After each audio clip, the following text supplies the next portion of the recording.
Дүйнөлүк экономикадагы трендтер өзгөрүп, адам эмгегине болгон суроо талап барган сайын кыскарууда.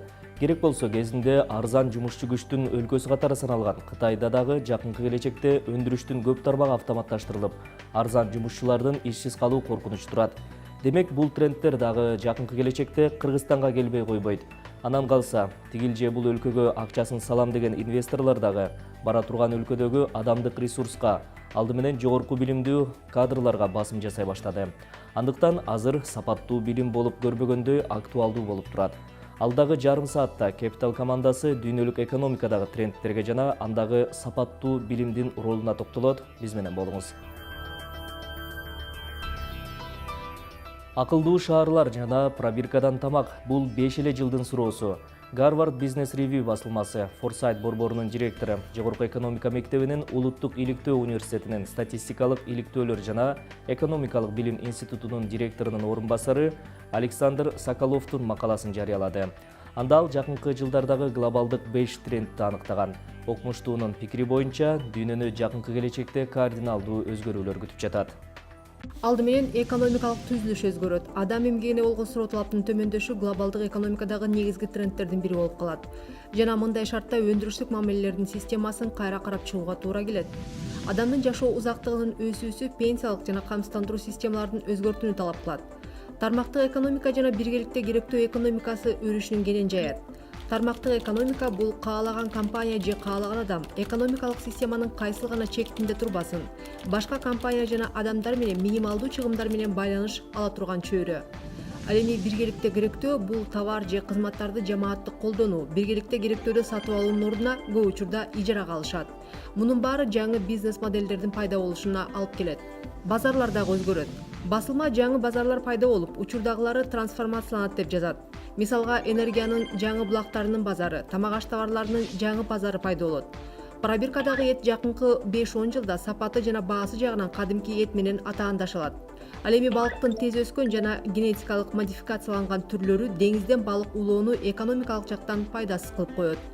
Базардагы жаңы трендтерге Александр Соколов учкучу жок учуучу аппараттарды, 3D принтерлерди, суу тазалагычтардын гибриддик системаларын, күйүүчү май элементтери, реалдуулук менен толукталган системаларды кошот. Саламаттыкты сактоо тармагындагы дүйнөлүк аналитика рыногу тез темп менен өсөт. Окумуштуу 2020-жылга карата бул рынокты 20 миллиард долларга баалайт. Ал 2013 эле 4,4 миллиард долларды түзгөн болчу. Жогорку технологиялык медициналык тиркемелер тез ылдамдыкта өнүгөт. Коомдук бөлүнүүсү тууралуу айтканда, жаңы технологияларга жетүү ар бир адамга маалымат алуу мүмкүнчүлүгүн, билим берүү, медициналык кызматтар жана керек болсо жумушту, коомдук жана саясий жашоого катышуу мүмкүнчүлүктөрүн аныктайт. Керектөө деңгээли ар бир адамга күнүнө $10 $100 чейинки глобалдуу орто класс, Азия жана Африка мамлекеттеринде олтурукташат. Байлыктын бөлүнүшүндөгү теңсиздик жайыла берет. Шаарлар дагы өзгөрөт. Биринчи кезекте энергетика, транспорт, логистика, ошондой эле калдыктарды кайра иштетүү тармактарында акылдуу инфраструктура активдүү өнүгөт. 2020-жылга чейин 80% чейинки катуу калдыктар пайдалуу материал же энергия болуп кайра иштетилет. Маалымат технологияларынын базасында коопсуздукту камсыз кылуу системалары кеңири жайылат. Албетте, бул трендтердин баарынын негизи сапаттуу билим. Бирок сапаттуу билим — бул жаттама билим эмес. Постсоветтик өлкөлөр, анын ичинде Кыргызстандын жарандары, адатта америкалыктар эң жөнөкөй фактыларды билбейт деп, керек болсо шылдыңдап күлүп калабыз. Бирок Америкада жаттама билим эч качан бааланбайт. Америка мектептери баланын ой жүгүртүүсүн, сынчыл көз карашын, креативдүүлүгүн өстүрүүгө басым жасайт, дейт ушул тапта Техас штатында, Хьюстон шаарында жашаган жердешибиз Эрмек Жунушев. Кадимки эле Каракол шаарынан чыккан Эрмек кезинде АКШга кетип, азыр Американын билим берүү тармагында иштеп, мектеп окуучуларын жогорку окуу жайларга даярдайт.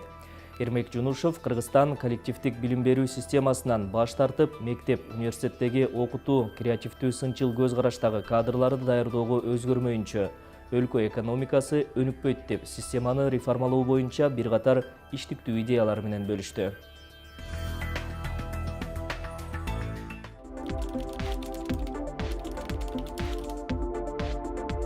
Реформа жүргүзүүдө кээ бир нерселер каражат талап кылбайт. Мисалы үчүн окуучунун өзүнө өзү жанакы кандай десек, өзүнө болгон ишеничин сындырып салбоо. Мисалы үчүн мындай нерселерге каражат кереги жок. же болбосо окуучунун критикалык ой жүгүртүүсүн өнүктүрүү. Буга каражат кереги жок. Албетте башында тренинг бериш керек мугалимдерге.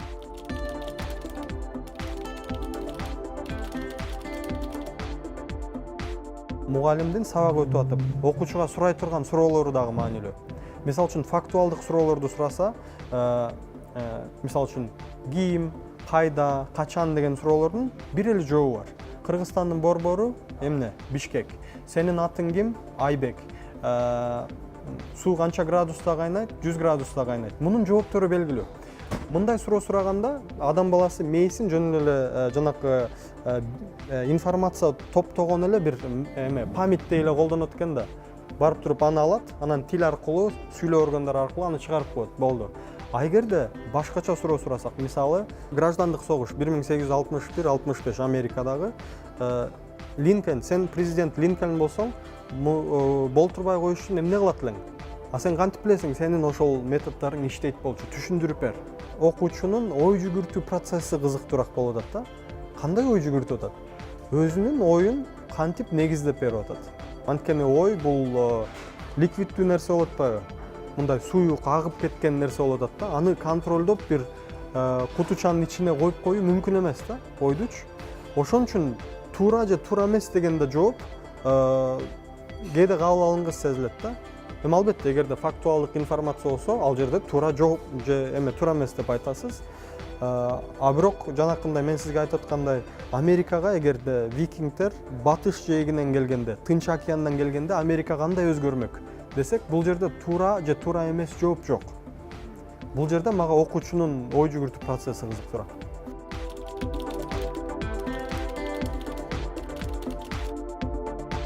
Анткени жаттоону алар rote learning деп коет, же болбосо mechanical learning деп коет. Механикалык түрдө жаттап даярданып алуу. Ал адатта ал балдар мисалы үчүн тесттерге же болбосо сабактарда 5 алат, тесттерде жогорку баа алат, бирок жаттама методу менен барышат да ал жергечи жыйынтыкка. Ал эми ал формуладан тышкары болгон башкача бир суроо берип койсоңуз, өздөрүн жогото алышы мүмкүн. Анткени аны жаттаган эмес да, ага даяр эмес да. Ал эми жашоодо биз көрө албаган ар кандай сценарийлер болушу мүмкүн да. Биз ага кандай жооп беребиз, кандай даярдыктабыз, бул маанилүүрөөк. Ал эми жаттап формула боюнча жүрсөк, жашоо өзү формула боюнча жүрбөйт да.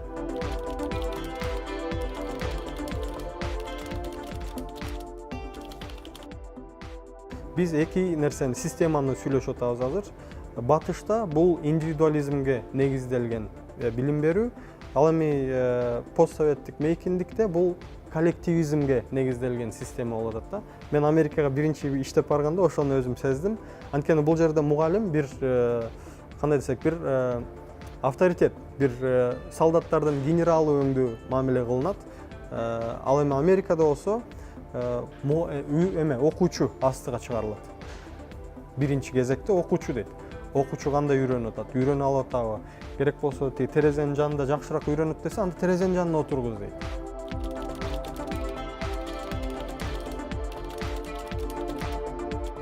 Билим берүүдө менин оюмча Кыргызстан үчүн бир сөз менен айта алсам, бул тандоо мүмкүнчүлүгүн беришибиз керек биз окуучуларыбызга.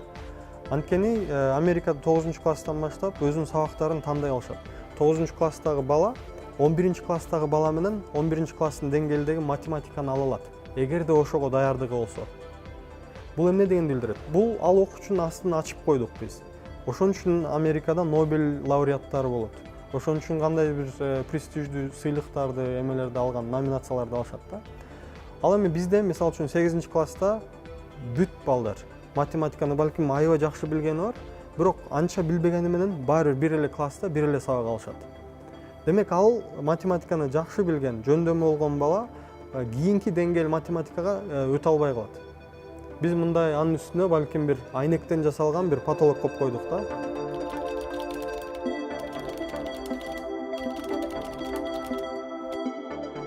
Мен дагы биринчи жылы барганда байкаган нерсем бул конституция аларда.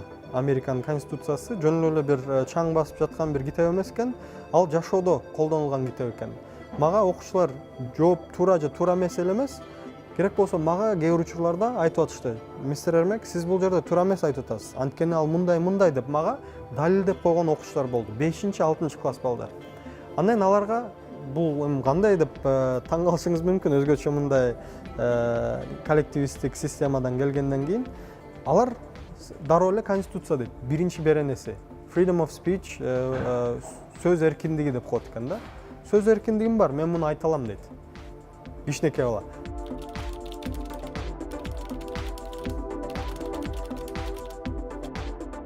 Менин таң калган нерсем өздөрүнүн укуктарын билүүсү жана сүйлөөдөн чегинбейт. Анан негизи эле ошол эркиндик, мисалы үчүн сизге америкалык окуучу келип туруп, колуңузду кармап туруп, көзүңүзгө мындай контакт кылып туруп, мистер Эрмек кандайсыз деп туруп, колуңузду мынтип кысып эметип кармап коет да, саламдашыпчы. Бул чоң кишидей эле мамиле болуп атат да алчы. Мен ушундай нерселерди көргөндө аябай таң калдым.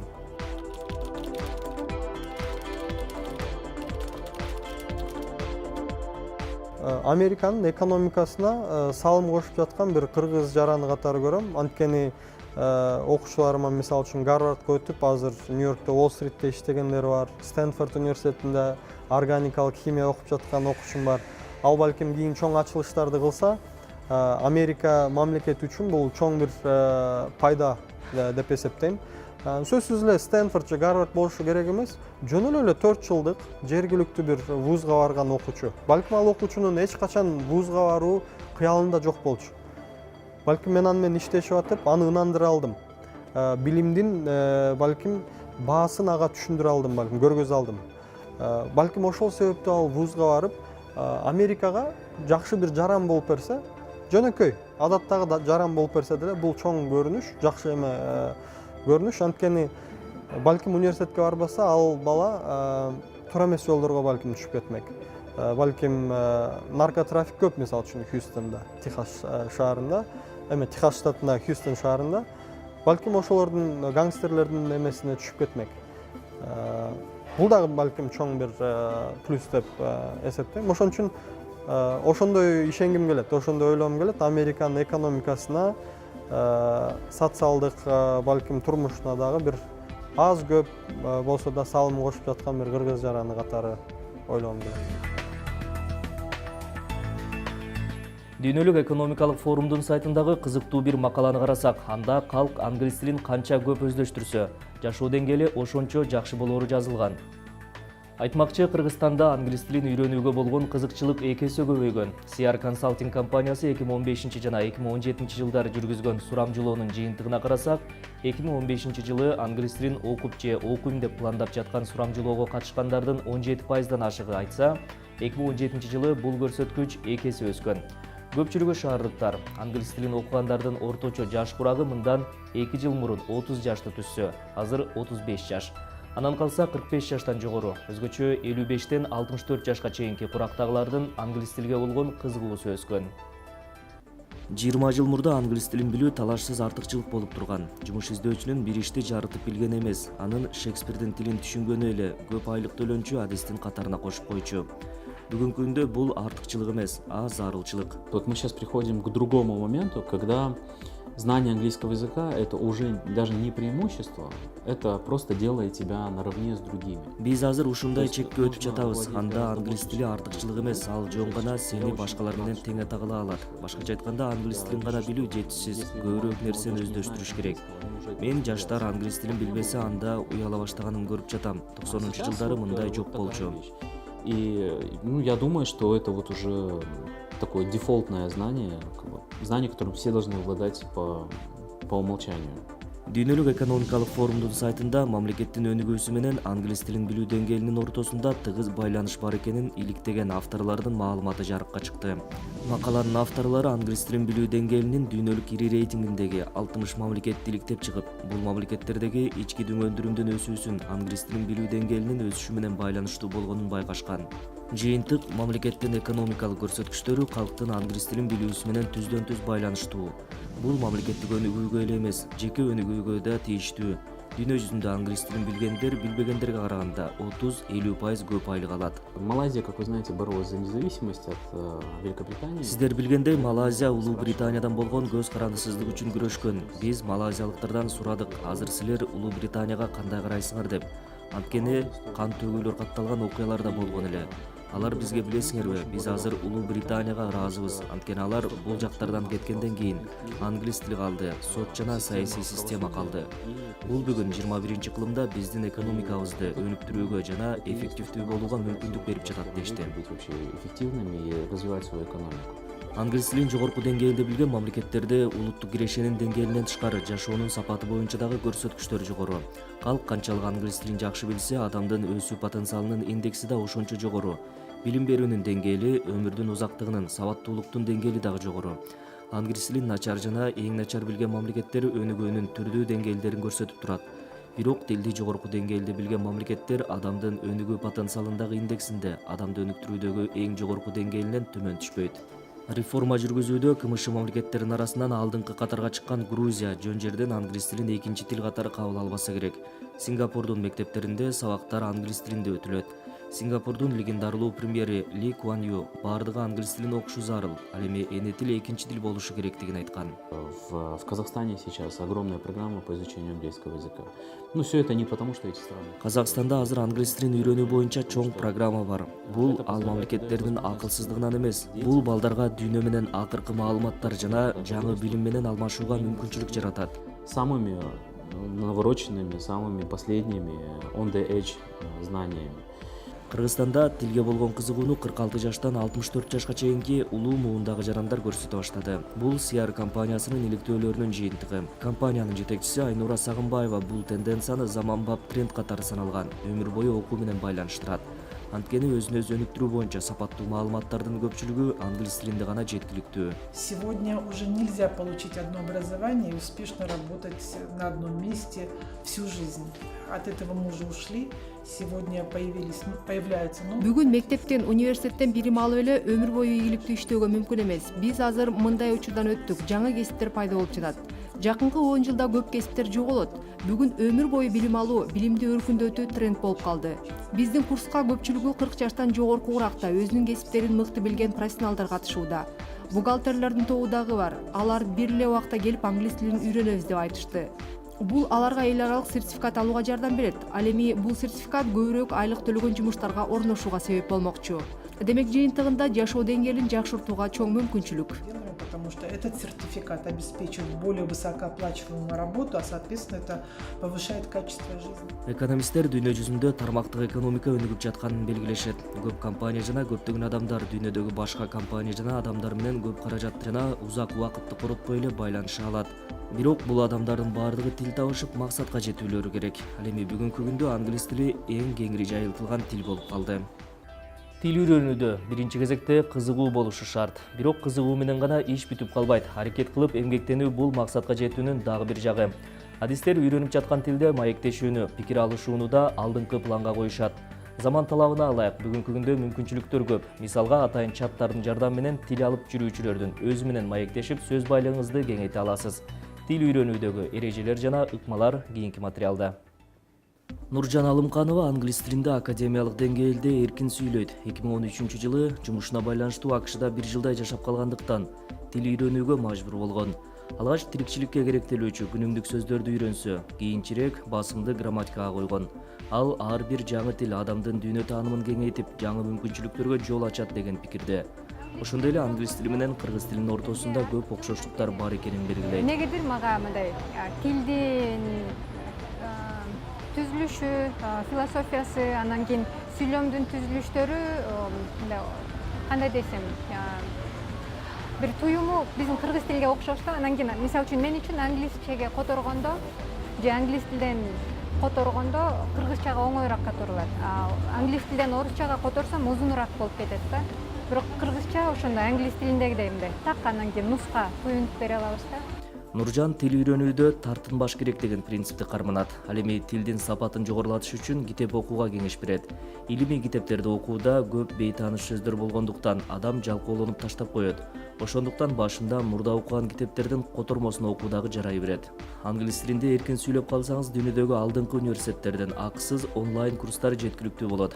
Алардын бири edx.org сайты. Ал жактан каалаган багыт боюнча билимиңизди жогорулатканга мүмкүнчүлүк жаралат. Эгерде ийгиликтүү аяктасаң, кадимкидей сертификатын берет экен. Эми академиялык тил болуп атпайбы? Мындай тилди дагы үйрөнөсүң, анан жаңы нерсени дагы өздөштүрөсүң деп ошентип мен Гарвардтан тиги укуктун негиздерин деген курсту алып окудум. Түшүнүп түшүнбөй аны паузага басып коюп, аны сөздүктү улам аңтарып атып. Ошентип мен ошол алган түшүнүктөрүм англисче сиңди. Эгерде мени азыр укуктун негиздери жөнүндө сурасаңыз, мен сизге англисче айтып берем да, анткени мен аны англисче жаттагам да, үйрөнгөн. Ошентип анан кийин англисче ой жүгүртүү пайда болду. Саламатсызбы? Кош келиңиз English Zone'го. Биздин имаратыбызда англис тилинде гана сүйлөйбүз, орусча жана кыргыз тилиндеринде сүйлөгөнгө болбойт.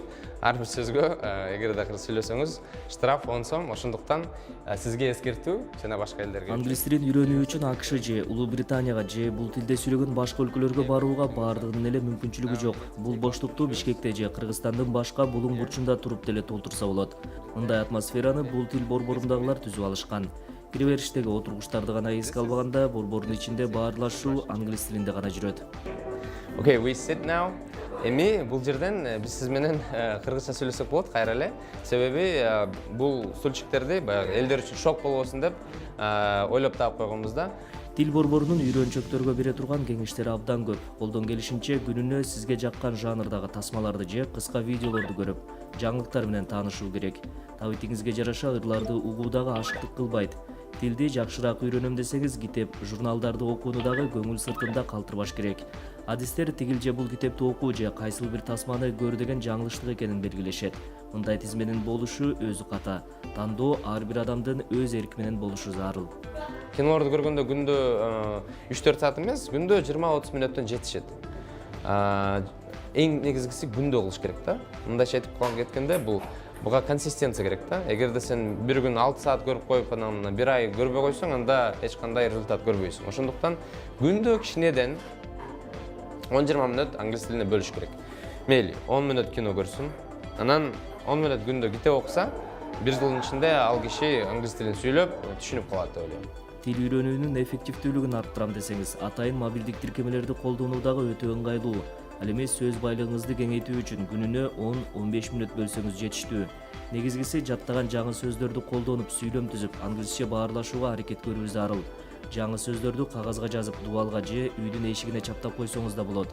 Ошондой эле телефон, сыналгы, планшет жана компьютерлердин тилин англисче которуп алуу керек. Башкача айтканда, айлана чөйрөнү англис тили менен максималдуу курчап алуу талапка ылайык. Чет тилдерин билүү жарандарга сапаттуу билим алуу, дүйнө таанымды өстүрүүгө, өлкө жаратуудан сырткары, бөлөк өлкөлөрдө бизнес ачууга дагы көмөк боло алат. Бул айтылгандарды Швейцарияда ишкерлигин баштаган Елена Люпс дагы тастыктайт. Еленанын бала чагы, өспүрүм курагы Бишкекте өткөн. Учурда ал Швейцарияда азык-түлүк дүкөнүн иштетет. Аталган өлкөдө бизнес ачуунун өзгөчөлүктөрү тууралуу кабарчыбыз Манат Сулайманованын материалы. Дүйнөдөгү кымбат мамлекеттердин бири Швейцарияда ишкердүүлүктүн түрү толтура. Бай мамлекетте байып кетүүнү самагандар көп. Жеке бизнестин каттоо кыйынга турбайт. Алгачкы туруктуу капитал болсо, 2 жумага жетпей кыялыңызды орундата баштайсыз.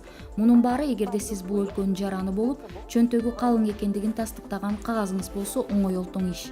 Еленан иш баштоого алгачкы капиталы жоктугунан 7 банкка кайрылып, 4-өө дароо жок деп, калганы азык-түлүк дүкөндүн андан ары иштеп кетүүсүнө күмөндүгүн билдиришкен. Акыры аягы жакындары финансылык көмөк көрсөтүшкөн. Нет рэкета, не нужно бояться. Швейцарияда бизнес ачуу жеңил, өтө жеңил. Өкмөттүн бардык даражасында колдоо көрсөтүшөт. Мээңди эч ким жебейт. Рекет, шулумдар, ортомчулар жок. Бардыгы тынч, бир калыпта. Бирөөгө пара бере коюу менин оюма деги эле келбейт. Эгерде мыйзамды сыйласаң, анда баары жеңил. Кайсыл бизнес болбосун, анын туруктуулугун гана далилдешиң керек. Себеби ар түркүн төлөмдөр келе баштайт. Аларды токтотуп туруу мүмкүн эмес. Швейцариялык тактык менен төлөп турам. Бирде салык, бирде ижара акысы келип турат. Андан башка дагы төлөмдөр бар. Зарабатывать достаточно. Швейцар саатындай тыкылдап төлөмдөр гана эмес, текшерүүчүлөр да келип турат. Тастык бул өлкөдө бардык тармакта кездешет. Аны дүкөн ээси жакшы билет. Себеби Елена буга чейин ресторан иштеткен. Бирок ошентсе да ишкердүүлүктүн жазылбаган мыйзамына ылайык алгачкы жылдары бизнес ишкерди бакпайт, көп учурда тескерисинче болорун мойнуна алат. Очень дорого стоит швейцарская растаможка. То есть это, Бажы төлөмү конечно, Швейцарияда өтө жогору. Андыктан жакшы сапаттуу товарды сатып алуудан дагы аны жеткирүү кыйын. Алган товардын 10% бажыга төлөйм. Суммасы өтө жогору. Башта айланткан акча ошол бажы менен дүкөнгө жеткирүүгө кетет. Ал эми дүкөндүн имаратынын ижарасы өзүнчө чоң бөлүм. Айдын башында кат келгенде ачкандан корком. Албетте анын баарын төлөйм деши, бирок бул чоң төлөмдөр. Елена дүйнөдөгү экономикалык абалды байкап көз жүгүртүп турат. Анын ичинде Кыргызстандагы өзгөрүүлөргө дагы көп көңүл бөлөт. Себеп дегенде бала чагы жана өспүрүм кези учурундагы Фрунзе шаарында өткөн. Айтмакчы уулу Даридин теги кыргыз. Кичи мекенде өткөн жылуу учурларды эскерип турат. Фрунзе шары кандай цен болот. Да, это важно. Ну и не пропаду, так же берчи су, берчи нан. Орус азык-түлүктөрүн саткан бул шаардагы жалгыз дүкөн. Мурдагы совет өлкөлөрүнөн тарагандар сагынганда келип соода кылып турушат. Бош убактысында орус курчактарын колго жасайт. Жаны тынбаган бизнес айым орус ашканасында кызыккандарга үйрөтүп турат. Кыргызстанда банктык карттарды колдонгондордун саны ушул жылдын биринчи кварталында 1 692 000 жарандан ашты. Жалпысынан республика боюнча бул карттарды кабыл алган 1300дөн ашык банкомат жана 7400гө жакын пост терминал катталган. Бул чыгарылышта Capital менен Улуттук банктын биргелешкен Финсабат долбоорунда төлөм карттардын түрлөрү, анын мүмкүнчүлүктөрү жана коопсуз колдонуунун эрежелери тууралуу айтып беребиз.